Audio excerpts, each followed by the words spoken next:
Hello to everybody out there. My name is Darrel Middleton. I'm a Czech boy. I got older. My twin's older than I am. He's 6 minutes older than I am. And my Dakota name is Toka, which means comes with first. I just turned 60 years old, so I'm a young grandpa. I got 4 grandchildren, 1 great grandson, which will be turning 2 in a few months. But they're my life. I've been married going on 42 years to Dawn. Who taught you about different ceremonies, and why did you decide to start learning about your culture? Who taught me? It was a while back with a different couple people, and from there, there were some teachings that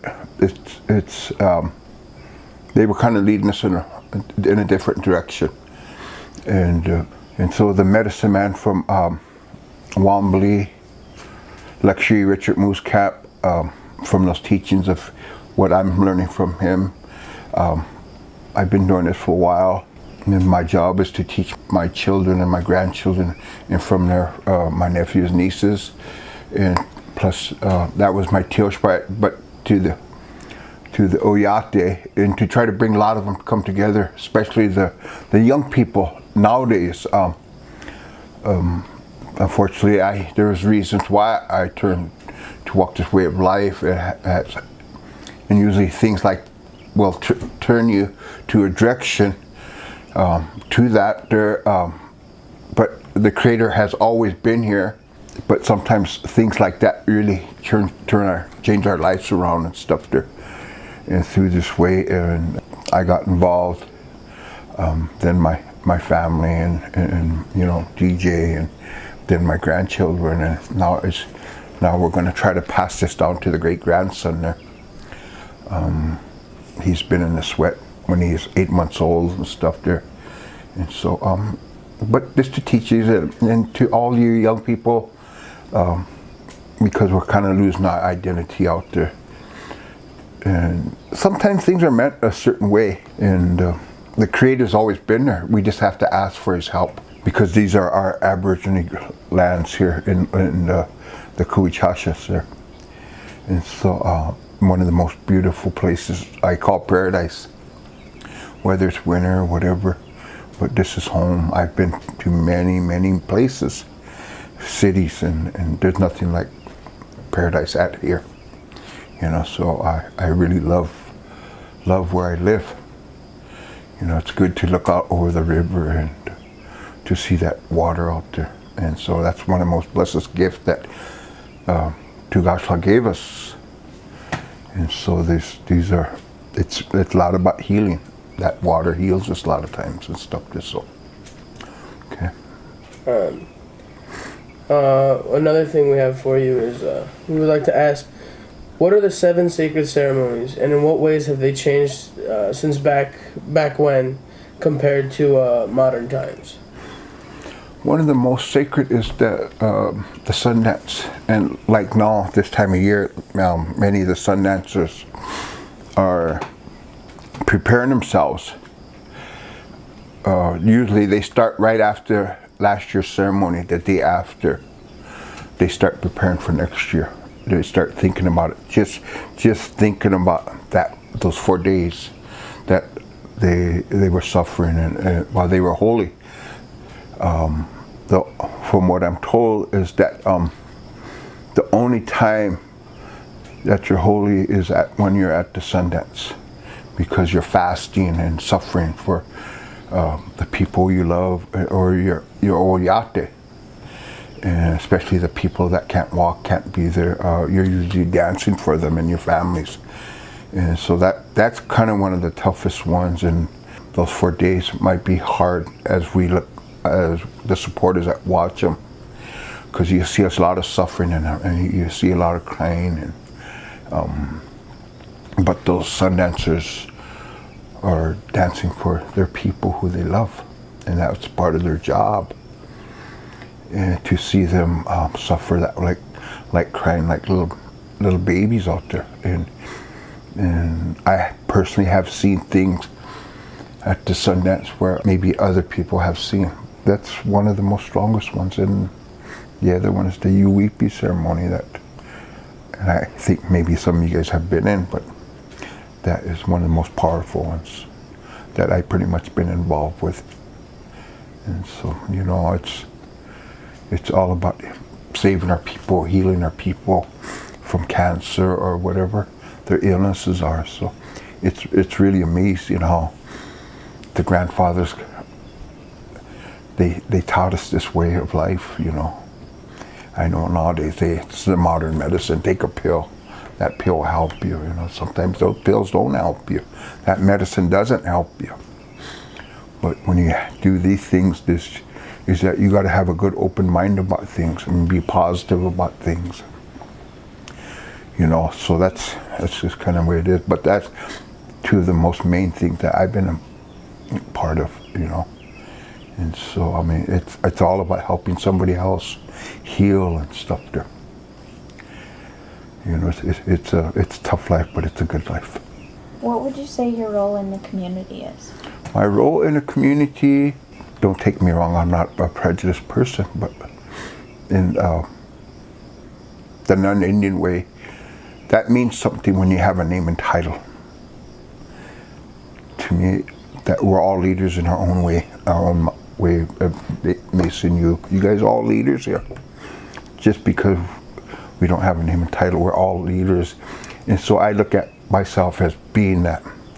But although I'm one of the tribal leaders and stuff, and so in our own right, you guys are all leaders here. And sometimes you're born with that. Just because we don't have a name and title, we're all leaders. How do you feel when not a lot of people attend or go to a ceremony that you know you put a lot of effort into?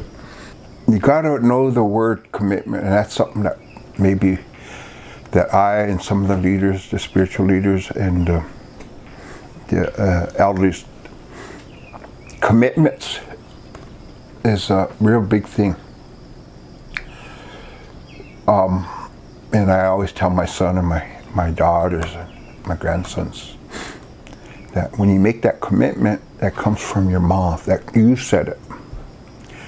And so, then it hurts a lot. And for the years I've walked this way of life, there, you have people say, you know, I'm going to come to sweat tonight. Some people say that just to make themselves feel good for about 5 or 10 minutes. You know, I'm going to go to ceremony tonight. You know, I need to go pray for my family.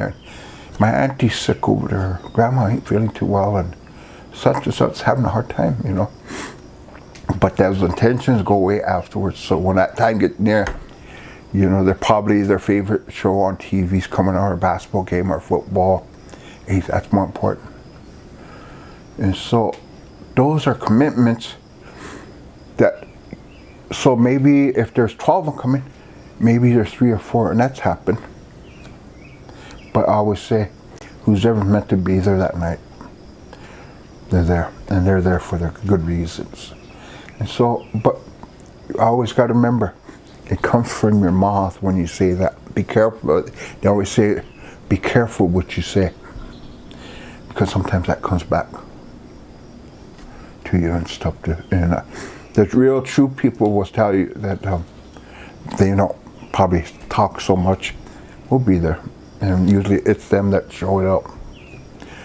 You know, so that's just the way I feel about those things and stuff.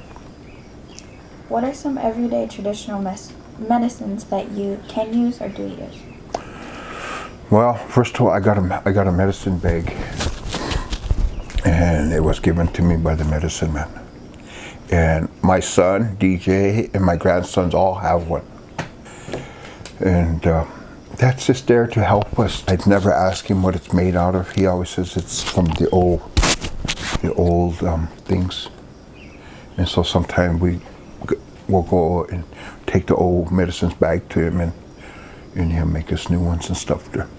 One of the most powerful ones is that our humor. If we can make people laugh and, you know, joke around with them. And some people take that the wrong way too. If you get somebody to smile every day, that probably is not used to smiling.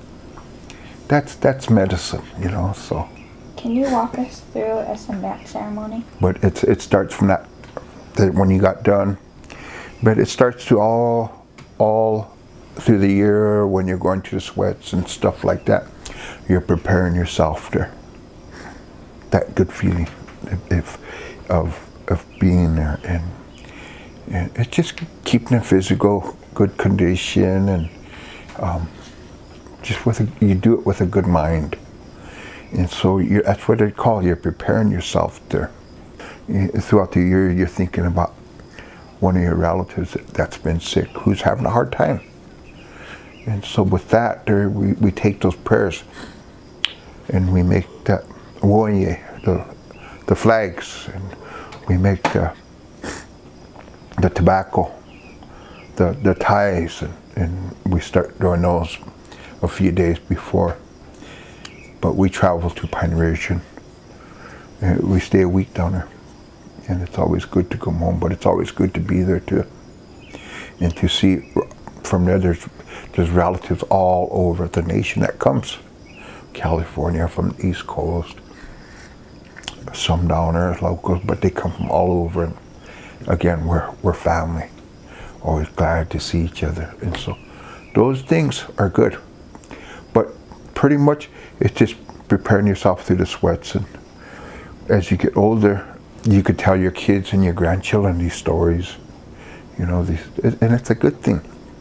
And in the evening, sometimes when my family comes, we sit out in the front deck and we talk about these things, you know.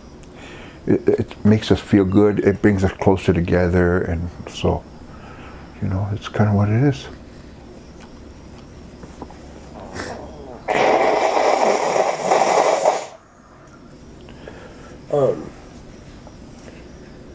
I saw a question here. Oh, let me see if I can find it again.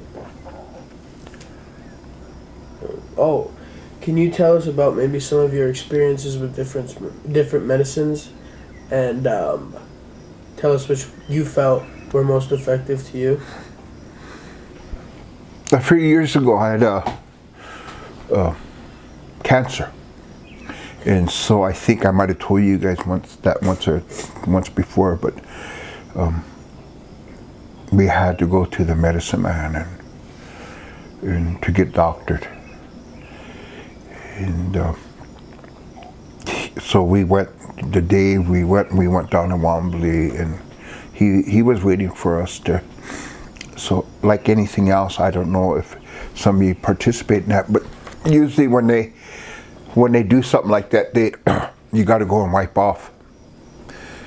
And so, you know, usually all your family comes, or whoever wants to be a part of that ceremony.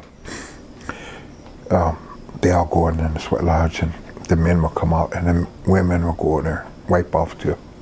But they just go around, and so they kind of get ready for the evening. They come out, wait till it kind of gets dark, and they go and have that Uweepi ceremony. From that Uweepi ceremony, when you're done, is that he gives you some medicine, and with that case, he gave us a couple bags, and he asked us to, early in the mornings, to make a tea and drink that. Take this till it's gone. He said maybe it might be a week, might be a little over a week, and so I mean that's some of that medicine they help you heal with sometimes with that cancer. But he told me, he said, to Sky, he said, you probably need to come back 4 times. He said, but they say that when they take care of this cancer, that it comes back. And so I was kind of curious why, because usually you think you go to a doctor, you don't have to go back no more. So, you have to